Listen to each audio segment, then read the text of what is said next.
Hello, welcome to Now Tell Us. This is where people come and tell us stories. They come and educate us, or they even inspire us. Sometimes it's just a cause that they come to highlight. There has always been a great time with the guests that we have, and today it's not an exception. We have a great guest with us. But before we go there, I'd like to ask you a question. Have you ever been through some tough times, faced challenges in your life? Like, I'm trying to imagine that most of us were born into a family. We had a father or a mother, and we grew up, we went to school, we found jobs, maybe we married, and life keeps going. But then there are those people who may have experienced challenges. Now, all of us do experience in one way or another challenges. And for the future that is coming, we never know. So it's always good to be prepared into what is coming that we don't know. And now, with us, we have someone who's been there, done that, happened to him things, and then he's come here to help others through his experiences. So I'm not going to take one more minute. I'm just going to invite into the episode Charles Smith. Welcome to the show. Hey, Don Anthony. Very glad to be here. Thank you for inviting me. Yes, it's an honor to have you here as we move into the topic motivation in the harshest times. And before we get started into the episode, we will be glad to know who is Charles Smith and where is he from? I'm from uh, Worcester, or if you're not from Worcester, you say it, Worcester, Massachusetts. And who I am, I'm a father of a 10 and a 12-year old. I'm an author, seven-time author. I'm a survivor of suicide. I'm a survivor of lifelong PTSD. I'm in long term recovery, addiction recovery. Um, I just recently found out that I've lived with TBI, traumatic brain injury, for the past 20 years. So Hmm. Yeah, and according to the story, and even according to the hints that you've given us right now, you've been through some tough times. Tell us about the time you were born and the experiences that you experienced once you were young. well, I was born with a silver spoon in my mouth.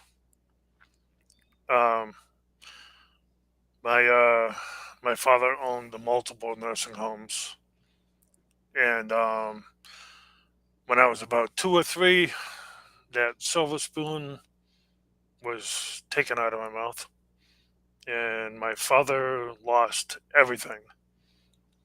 And my grandfather actually had to build a duplex basically overnight to house us in because we lost everything, including the house that we lived in. No one knows what happened. A couple of years after that, my mother passed away of addiction recovery. Addiction, yeah, not addiction recovery, but addiction. Mm-hmm. And after that, my father moved me and my sister around literally 10 homes in 11 years. And you can read all about that in my first memoir called 10 Homes in 11 Years. And yeah, then he died when I was 11. And I came full circle to back to Worcester, Massachusetts. Hmm. That Yep. was tough. I imagine uh, moving in 10 homes in 11 years and having lost the family business that you talk of. I kind of imagine, and maybe you don't have that real idea of what was going on, but you knew that something was not right. What things could you identify that made you, now apart from moving from house to house, what could have been the cause of moving so often? Maybe conflict, maybe lack uh, of rent or something like that. Well, my father was a older person. There was 30 years difference between my mother and my father, Mm-hmm, and when we moved, he did whatever he could to provide for us, but he also had health complications, and I think that got in the way of working. So he went to whatever job he could find, and one time we wound up on a Navajo reservation in Arizona where he was a chef at a college, and another time where he died in Van Horn, Texas, a little town on the Mexico border. Um, we were he was a gas attendant, and mm-hmm, before that, he in Van Horn, Texas, he tried to run his own like food truck, like where you serve food out of. mm-hmm, So, he did whatever he could to survive. Really, mm-hmm. yeah. and and then you talk of addiction. Addiction of what? Oh, my mother. I Um, mean, your addiction. my addiction, yes. Mm-hmm, Um, I drank a lot. I did crack cocaine. I smoked a lot of marijuana, and my addiction, my recovery began in the army. That was my detox off of crack cocaine, and I obviously had to quit everything else at the same time too. Um, but yeah, that was one of the hardest things that I've ever had to do because of the strenuous mental and physical activity that I had to go through while I was detoxing. mm. And even before we move into recovery, I could be curious, and maybe someone who's listening here or watching could be curious.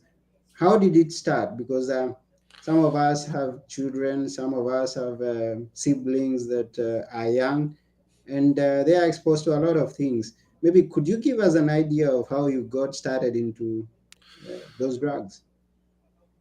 Well, if at first it was just you know um, drinking to hang out with friends and drinking to forget.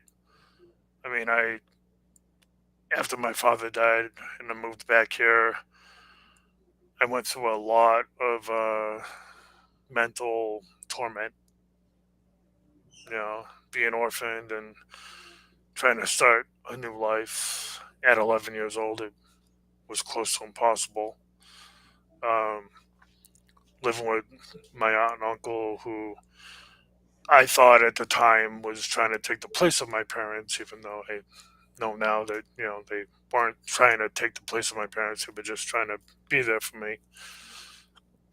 But it was just a hard thing to deal with. So I tried to, like a lot of people in addiction, try to you know kill that feeling. That anguish, drown it with alcohol or kill it with cocaine, crack, heroin, poison into your body.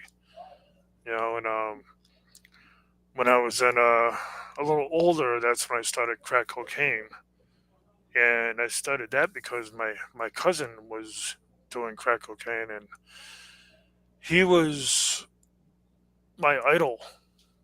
You know, I looked up to him. He had all the girls and the money and the biggest truck in the city and all that, you know, and I'm like, I want to be him. I want to do exactly what he's doing to get where Mm-hmm. he's at. So he was doing crack cocaine. I was doing crack cocaine. You know, Mm, then he went into heroin, and I went into the military. mm. So the military kind of is kind of where your life took a turn, or rather, this is where the recovery, your road to recovery started when you joined the military. And when did you, because at some point you realized, oh, I'm done, I am over now, I can forget the past things that happened to me in relation to the addictions. Were you still in the military, or it's after the military that you came clean, that you declared yourself clean, Mm, yep, it or was it was declared upon you that you're clean? it was um, you know, self declared that I wasn't gonna touch crack cocaine again. You know, I did drink a little bit after that. Like I would have a beer or two every now and then, you know. But Mm-hmm. as far as crack cocaine goes, I was all done with that. I did turn my life around, and I'm considered an inspiration now because of what I did back then. Mm-hmm. Hmm. Yeah, Yeah, you've just told us a few minutes ago that you have a family with two children, which are yes, 10. Now, having told us of your past and having overcome your past or having a family now and that is growing, that's quite an inspiration. And then talking to us about you being 7 times author, that you've authored 7 books, is quite an inspiration too. And we thank you for that. We thank you for moving into that direction and being an inspiration to someone who's listening here. Thank you. you're welcome. You're welcome. Hmm. One thing I always tell people is, I've battled homelessness. I battled, my suicide attempt. I always bring that up because um, that was like 20 years ago, and I have a 10-year-old son now. You know, so you do the math. If I committed suicide back then, I wouldn't have my biological 10-year-old, obviously, and I wouldn't know my 12-year-old. She's not my biological daughter, but she's still like just like blood to me. You know, Hmm. and I wouldn't have her in my life. I wouldn't be a seven-time author. I wouldn't be talking to you right now. Hmm. You know, And so what might have been going on at that particular time that you had contemplated suicide? At my what point? uncle, Maybe you are in the middle of the addiction, or maybe you had faced some other, or were you in the homelessness state and wondering about life, or what exactly was happening? no, my that was right before my homelessness. But my uncle and my grandfather died a month apart, Hmm. which was like losing my father all over again. And I didn't realize how much it was like losing my father all over again until it happened. Hmm. And then that just tore me apart. I started like carving on myself on my skin just to feel something other than what I was feeling. I didn't go back into drugs, or I didn't even drink at the time. But yeah, I just wanted to feel something other than what I was feeling. And then I decided one night that I'm done. I just wanted to end it. Life wasn't going to get any better. Mm-hmm. I before my uncle died, I actually pleaded with God. I'm like, take me instead of him Mm-hmm. because I have nothing. He's got a family. He's got Mm-hmm. everything. Take me instead of him. And when he didn't, I just was so angry, and I ended up just taking my own life or trying to. And then I woke up in a hospital, and the doctor was shocked that I was alive. Mm-hmm. And after that, I couldn't go back to where I was living, and I ended up in a homeless situation and living on the streets for a time, but then living in veterans housing after that, veterans shelters after that. But yeah, that's it.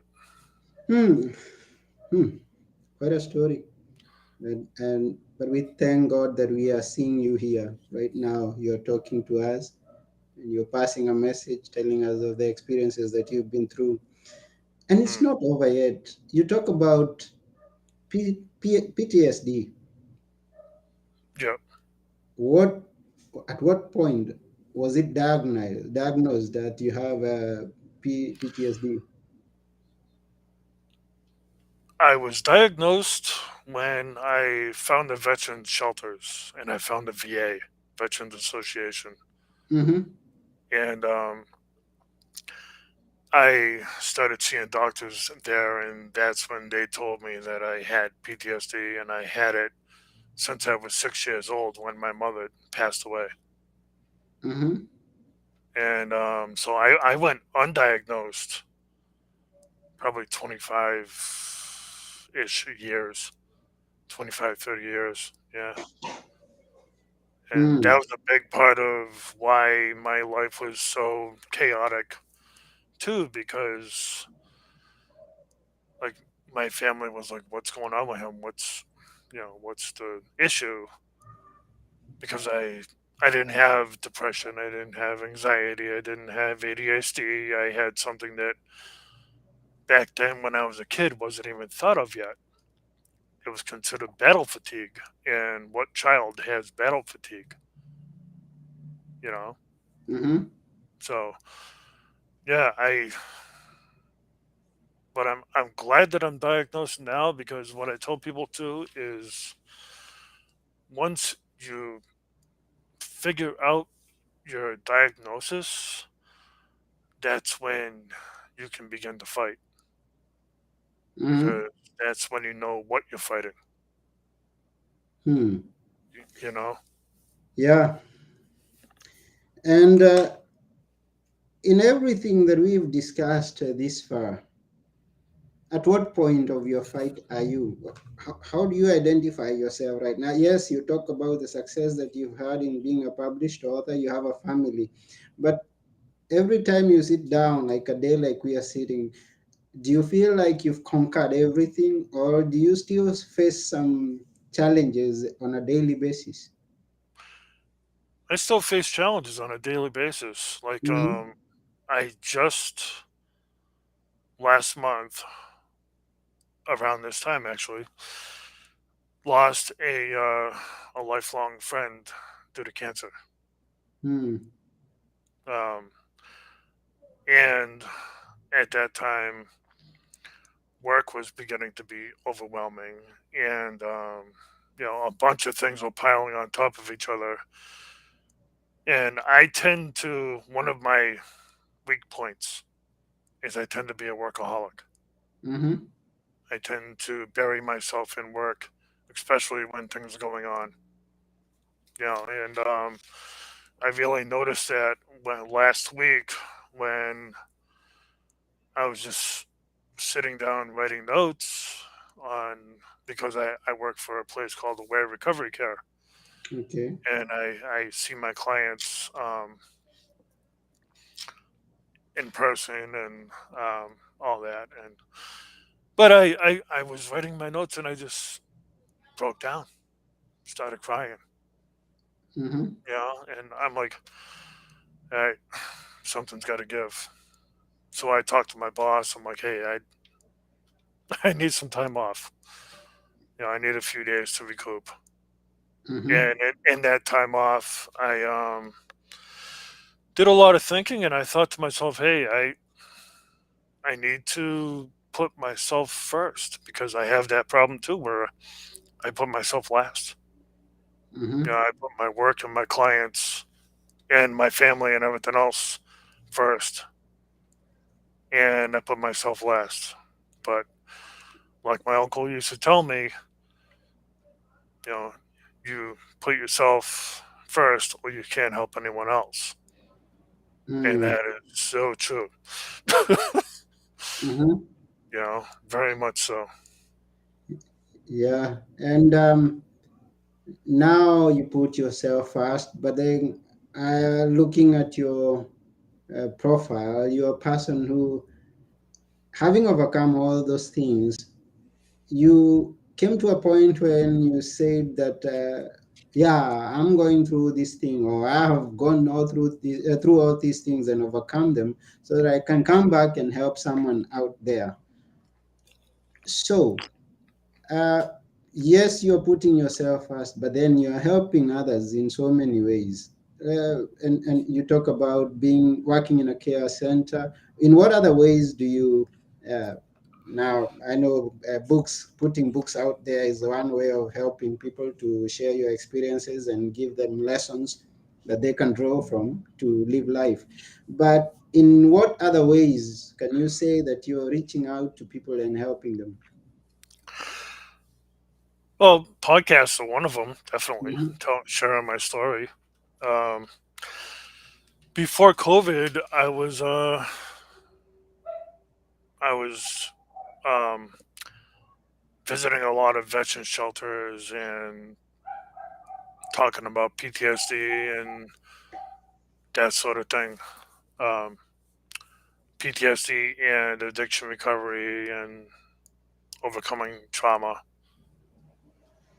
And I am going to probably start that again at some point. But I've taken Mhm. some time off from that. But yeah, it's all about balance, though. It's all about having balance in your life. Hmm. And I am also curious to know, at what point did you decide this is the time that I will start looking back into people? Now, there is that recovery point that you started and you progressed, but then there came that time that you faced. When was that you faced back and said, there are people undergoing through things that I could be of help to? At what point was that? When I was a homeless veteran and seeing people um, in similar situations, like like at my first veteran shelter, there was probably 100 beds in one huge room, Mm-hmm. bunk beds. And we all slept in one room. That's 100 homeless veterans. Mm-hmm. And a lot of them weren't getting the help that they needed. So that's where I started to make my mind up that I want to help. I want to be a big part of you know someone's care, someone's help these days, and that's why I love Aware Recovery Care because we're not like a center. We go see the client where they're at. Okay. Yeah, like we go to the person's house and we'll sit there for an hour and talk about recovery. Or I have a client that I see tomorrow actually, and I play pool with him for an hour and we talk Mm-hmm. about recovery. And that's just being there for the client. One of the biggest things that you can do for someone is just be there. Mm-hmm. Yeah. Just Mm-hmm. show up. You Mm-hmm. know, show them that you care. Go that extra mile. Mm-hmm. I You agree. know, yeah, yeah, and that's what we do with aware recovery care. Yes, and one thing that I know, maybe of us, maybe many of us have, those of us who have been through some experiences know, is that it's not easy. It's not easy to draw that is within you and let it come out. You've got to have courage. You've got to have a confidence of a like. And I ask you, where do you draw your strength from? Where did it all come from? And that when you face back, yes, but where did you do you like also get the inspiration to share in your books? That's a good question. Um, I think I'm just resilient. Mm-hmm. I mean, I get that question a lot, and I have to wonder about that a lot because a lot of times I really question it myself, like where did I get the energy or the like the army basic training? Where did I get the energy? Where did I get the strength Mm-hmm. to get through that? I just did. I, Mm-hmm. I, I just got it. It just came to me and I did it. You just you that's just that's did it. you, you just did and you keep moving. Yeah, Like yeah. Sometimes there is no answer, I guess. I'm like the just resilient energizer. and stubborn. And now, I would like to ask you, for the sake of the person who's listening and maybe facing a challenge or those who may face in the future, what are some of the few things that you would suggest to someone who is going through a harsh time, where that they can get, how they can get motivated in the harshest times that they could be facing? Don't give up hope, Mm-hmm. because no matter how bad things get, if you hold on, things can always get better. If you walk through the fire instead of just stand there and feel the heat, then you'll be so much better off. Mm. You And know, that's yeah. If you give up, mm-hmm. you never know. You might be giving up someone's life. Like my son Joseph. I'm looking at a picture of him right now. Like if I just think sometimes if I gave up back then, he wouldn't even be here.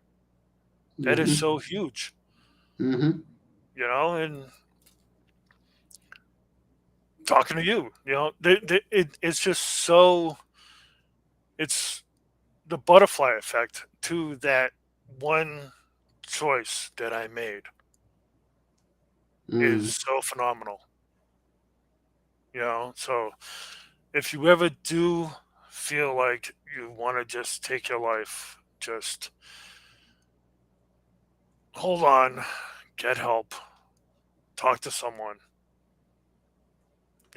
even if it's a friend and you don't feel like going to one of the suicide hotlines or whatever, talk to someone, Mm-hmm. you know, and then get the proper help. Talk to a psychologist, psychiatrist, therapist, what have you. But get the help you need. It is nothing shameful about it.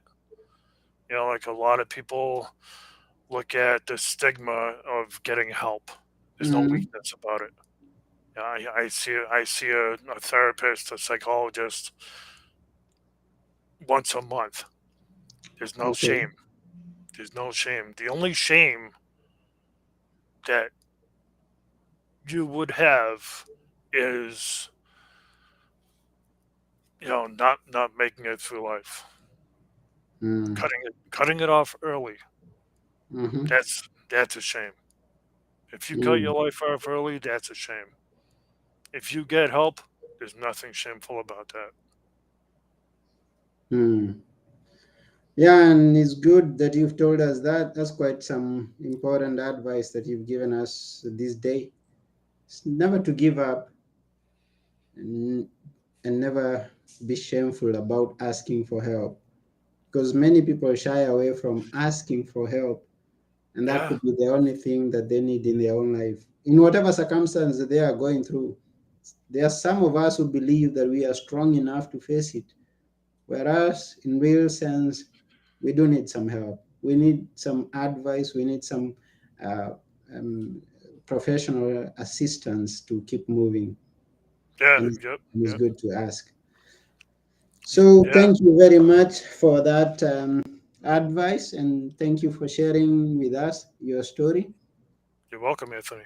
I'm Yes, glad to be able to do it. we are really honored to have you here. And if people would want to follow up with you, maybe hear more of your story, or maybe get to buy some of the books that you've authored to read more of your story, how can they get connected to you? LifelongExperience.net has everything I have to offer. Yep, Okay. I So like to that. the viewer, to the listener who gets to listen this to this episode, that's www.lifelongexperience.net. Go there and follow Yes, it up with Charles. Get to buy some of his books or all of the books, and I believe that you are going to have a great experience connecting with Charles. thank you very much, Anthony. It was a And pleasure to be on. yes, we thank you. We also thank each and every person who's watching us right now. We remind you, please remember to go to www.nowtellers.com to get past episodes, future episodes, and this episode in the audio version and all the others. Thank you very much. And that's just about it for now. But before we go, it's always an honor. I mean, we've had so much from you, Charles, but it's always an honor to say some few words that we should go thinking. Maybe some of the things that you've not said. What are those few words that we should always remember? A few words that you should always remember. Um, always, no matter how bad things get, not just in your life, but in the world itself, going into a larger view, things will get better. You know, and I know I'm repeating myself, but things, I know how bad things are. I don't know how bad things are over in Greece, but in the U.S., it's pretty horrible right now. Mm, But yeah, stand up for your rights and stand up for what you believe in. mm. That's my parting words. Stand Ah, up for what you believe in. thank you Took very me a few much. minutes, but I got Stand it. up for what you believe in. So Yep. says Charles Smith. And it's okay to repeat yourself because many times we forget. Sometimes we need to be reminded now and again, now and again. So it's always good that we repeat and repeat and repeat until someone gets it. Mhm. Yeah, and we thank you for that. And that's the end. That's the end of this show. Thank you very much, Charles. Thank you, I've Anthony. been your host, Anthony Mwerore, and together with Charles Smith, now at nowtellers.com, we are saying bye for now. Bye. Bye bye.